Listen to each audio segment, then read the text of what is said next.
So we're having Emma Hindle here, our World Dressage Masters rider. And Emma, you have been off the showgrounds for quite a while, but you decided to show Lancet here at the WDM. Can you just describe a little bit about him and about why you chose this show? I mean, Hickstead is an absolutely lovely setting, and it has some very special memories for me. The last time I was here, we got the bronze medal in 2003. Where do you keep it? In a box. No, I actually have a cabinet now, because I always had it somewhere rather silly and was never sure where it was, but now it's in a special box in a cabinet. Hidden away? No, I can see it, but the lights have broken, so yes, it is a bit hidden at the moment. So why did you choose to come here this year? I think the World Dressage Masters, I think it's something quite special, and I think they're trying to move something in the whole of the dressage world. And bring something else to the sport, and of course I think you always want to, as an athlete, support something new. So obviously lovely venue, nice conditions, ideal place. How does it feel to be back? Are you nervous now competing?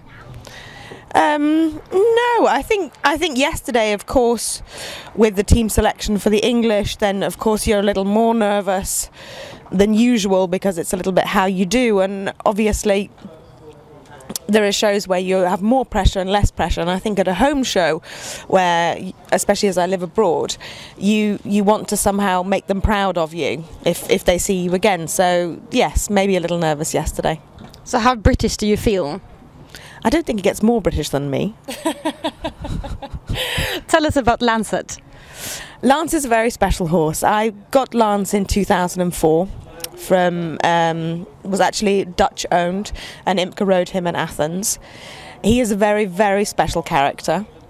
I've had my ups and downs, but mainly ups with him. He has carried me to dreams that I never had. And I'm so grateful. He's so special. You also have some up-and-coming very good horses. Can you tell us about them? I purchased the beginning of this year a young horse, a Swedish horse. You'll appreciate that. After Briar? Yes, Briar Amiral, who I think has potential to be top 5. I think he's the best horse from quality and talent I've ever owned. And I'm very excited about him, but it's early days and we have a few teething issues. But I had that with Lance, and I had that with Weltmeier and lots of other horses, and that's, I think, one day that will make it all very special when we remember the bad days as well as the good. So how does a new horse challenge yourself to develop? I think every horse is a new challenge. And I think that's what makes our sport so special, and that a man and a woman can compete against one another on equal terms, and that every horse has a career. But you have the opportunity as an athlete to keep going per horse, and they take you on a journey. And I think it's always a very special journey, and no journey is ever the same. So what journey do you think you're going to have with Brisbane? I'm just open. I've been so many different places with so many different horses, and you find out all their quirks and personalities, and it is a partnership, and it's a relationship you go through that develops over time with both of you. And I think it's very exciting. So if you look at your own trajectory, where will you be in 10 years? Well, I'll probably look a bit older. It's not possible. Yeah, plastic surgery. Big supporter. No, I see myself basically. I obviously have a family company that I'm quite involved in.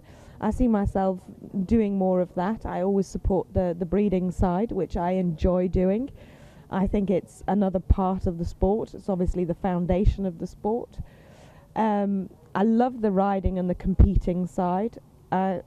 I think those combined, and then also with a little bit of a balance that you have another life outside horses. I have a wonderful boyfriend.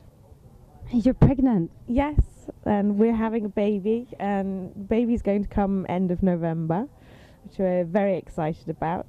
Do you know if it's a boy or a girl? He's a boy. Do you have a name for him? Well, I won't say a word because we haven't agreed on that. So I know enough about stallions to be quiet when I need to be. I learned that. Lance has been a very valuable teacher. So no comment. No comment. No comment. Flat leg. Keep the hand still on this one. Do you think it's going to be a rider? I don't mind, as long as I have a healthy baby who grows into a happy individual. That's all I care about. So where do you live? We've bought a place in England that we can spend more time with our families, where we'd like to winter and have the autumn. But at the moment we're still based in Germany, in Erbach. You're speaking perfectly fluent German, I guess. I wouldn't say perfectly fluent. It's Emma's form of German that most of my friends seem to understand that I speak German with. But you're also speaking Swedish because you've been training and living with Kira for a very long time. How can you just say some words in Swedish Finnish? Please don't ask, because the first thing that comes to my head is probably not a very good idea, because I just keep trying to think now, and I really can't come up with a nice word. So except from Kira, who have you been training with more? Obviously I started my career with Stephen Clark when I was in ponies, and then I got the wonderful opportunity to go to Flöinge with Kira, and then I moved from Kira to Ellen Bunche. And then I had help from Konrad Schumacher, and now I'm back with Kira and Richard, so I've come full circle. And how have they shaped you?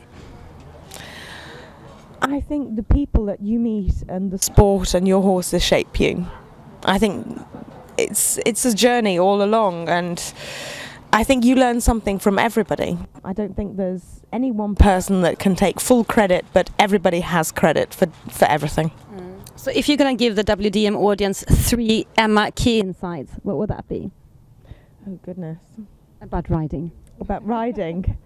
Oh, about riding. Well, I would have said health, happiness and success, really. But I think about riding, enjoy it.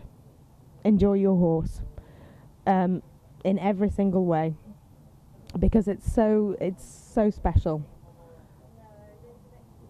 And the other 2? Oh goodness, I have to really... Health and success, how do you reach that? How do you get it?